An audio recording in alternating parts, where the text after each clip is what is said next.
Hello students, welcome to Sociology orientation class. I hope majority of you have decided your optional subjects, but this video is especially for those students who are still confused.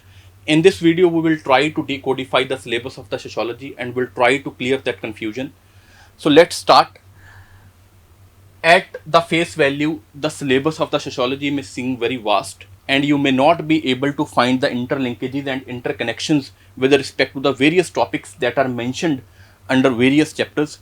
As you can see, the syllabus with respect to your paper 1, 7 chapters are mentioned here and at least 4 to 5 topics are mentioned with respect to every chapter. Similarly, with respect to paper 2, at least 6 to 7 chapters are mentioned here, and again very large number of subtopics are mentioned under every chapter. But if I tell you that all these chapters and paper 1 and paper 2 have interlinkages and interconnections, and the vast majority of this syllabus overlaps with your GS, such as essay portions or social issues, even some of the things with respect to your ethics portion, so it may try to clear some of the confusion that you are facing. So I will try to decodify the syllabus through simple flowcharts and diagrams so that you may have a clear view with respect to what you will be doing in your sociology.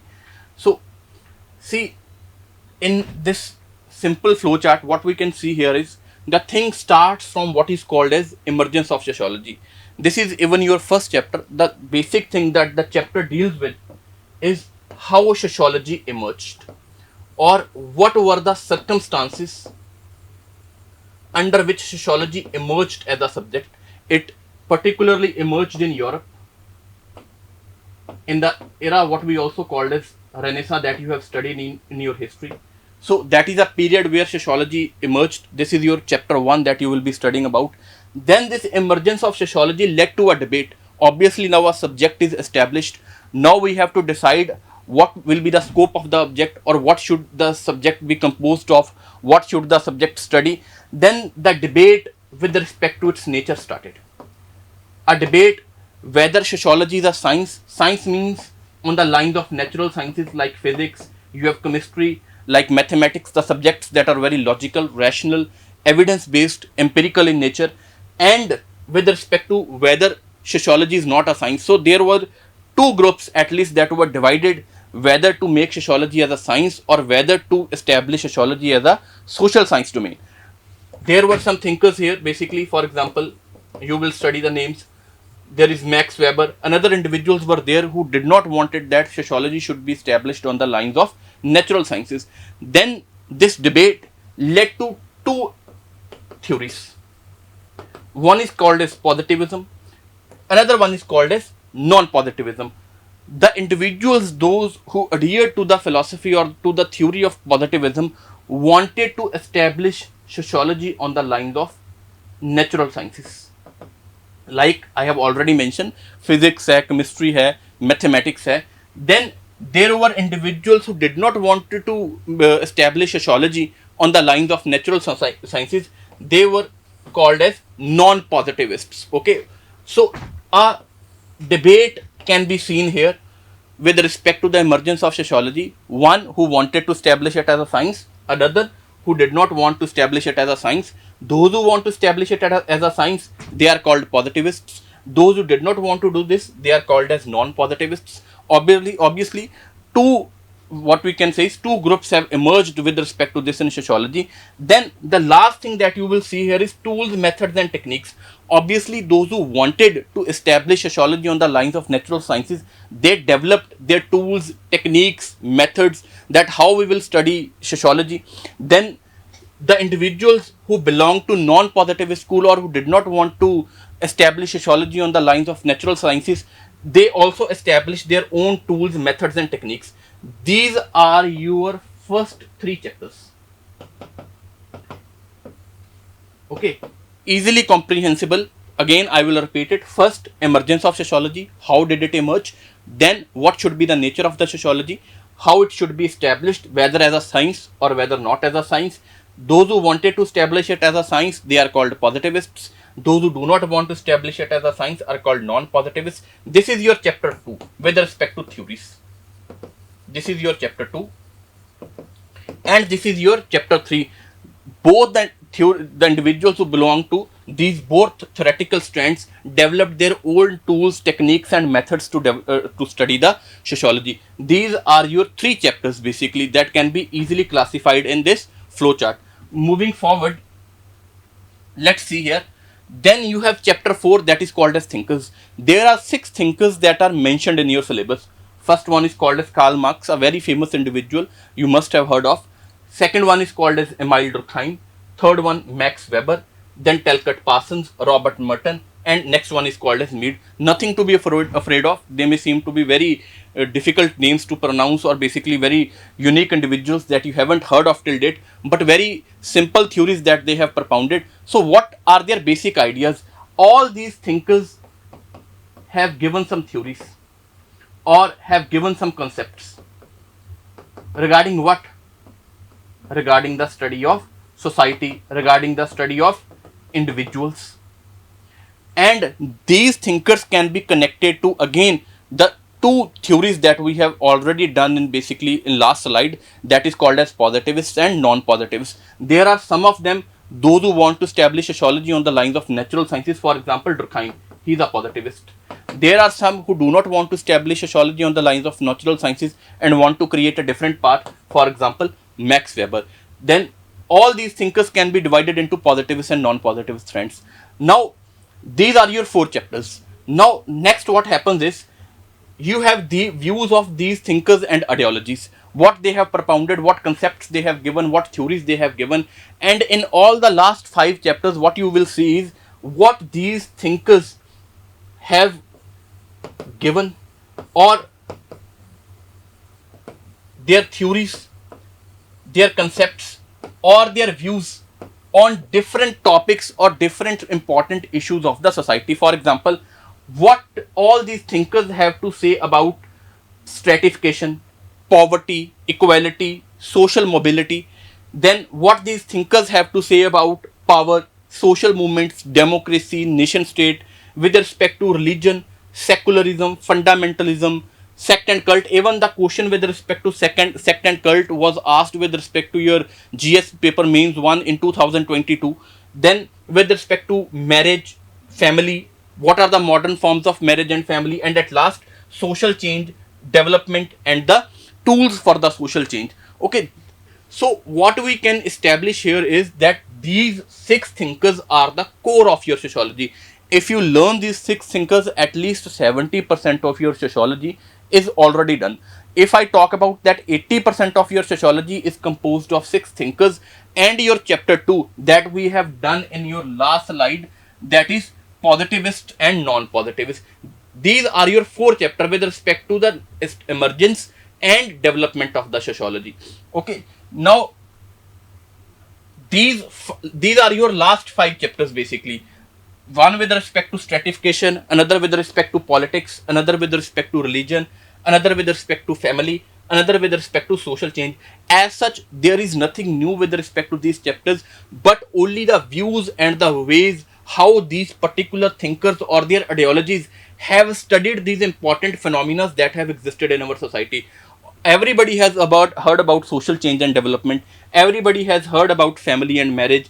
Similarly, with respect to poverty and equality, with respect to what is religion, what is secularism, what is fundamentalism. But we will be studying this perspective more from their viewpoint. So this is your basically your paper number 1. This can be your 10 chapters of your paper 1 from sociology can be easily classified in these 2 slides. Now moving to your paper 2.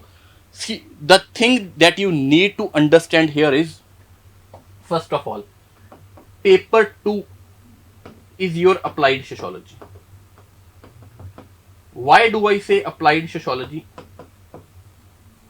The concepts and the foundations on the basis of which sociology has emerged at the international level, these theories and concepts are applied in Indian society to study the basically concepts or to study the issues or challenges that prevail in our Indian society. See, the foundation of your paper 2 rests on these 3 individuals, what are also called as Indian thinkers: G.S. Gore, M.N. Srinivas, and A.R. Desai. But you need to remember one thing, as such they do not propound their own theories and concepts. They are heavily influenced from your thinkers from the paper 1, the 6 individuals that we have studied, they apply their ideologies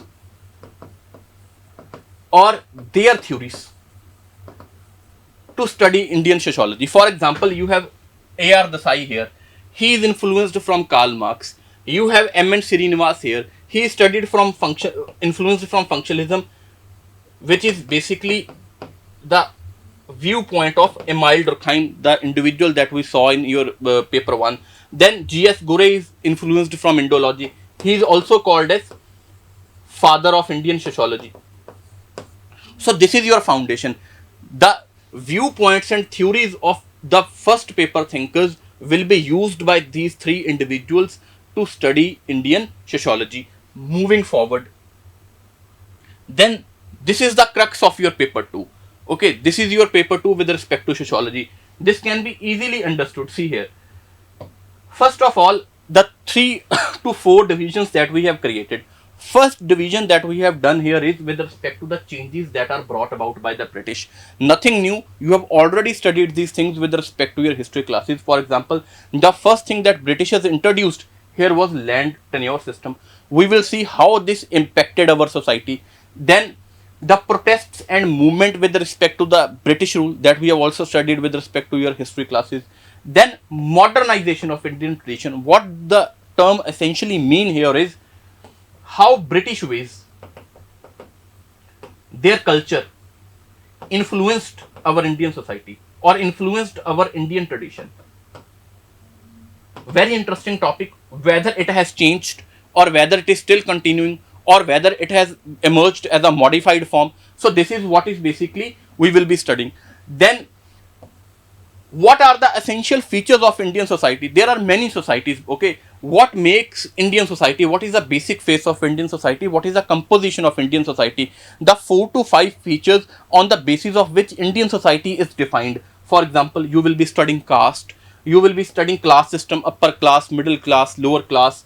Then tribes, what is the nature of tribe, what is the geographical spread, what is the government's approach with respect to studying these tribes. The concept of religion and minorities. Again, kinship system, basically the system that is present in Indian society here.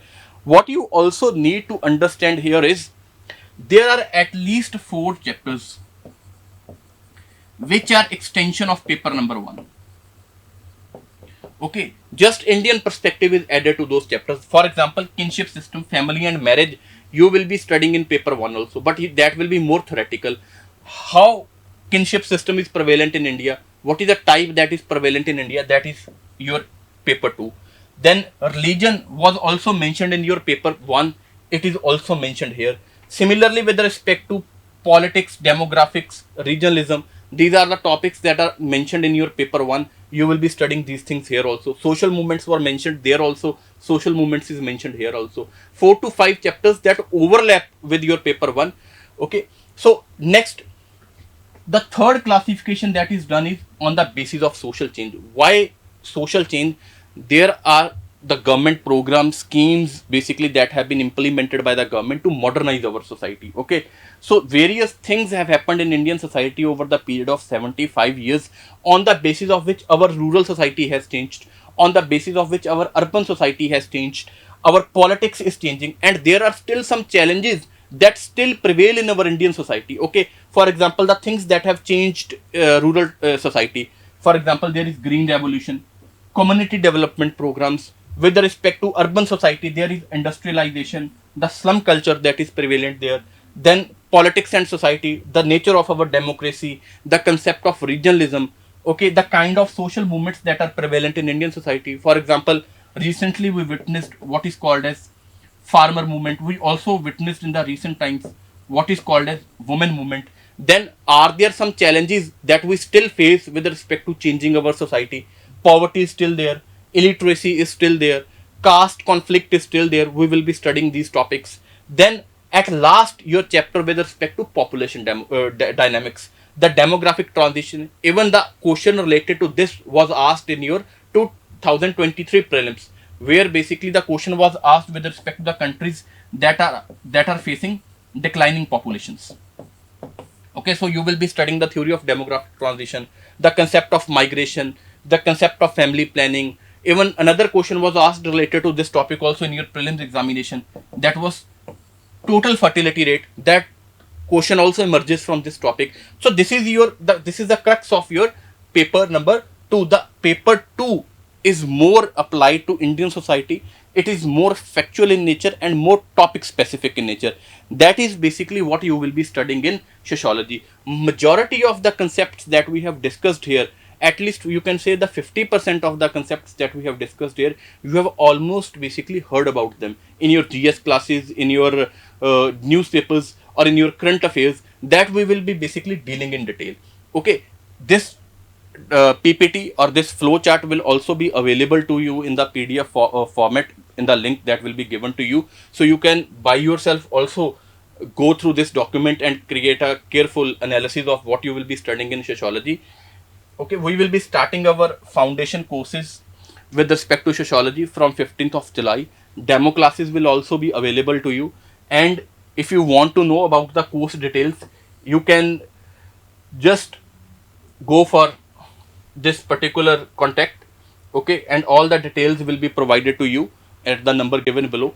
So this was the class with respect to clearing your confusion regarding the sociology syllabus. We will also be coming up with the introductory videos.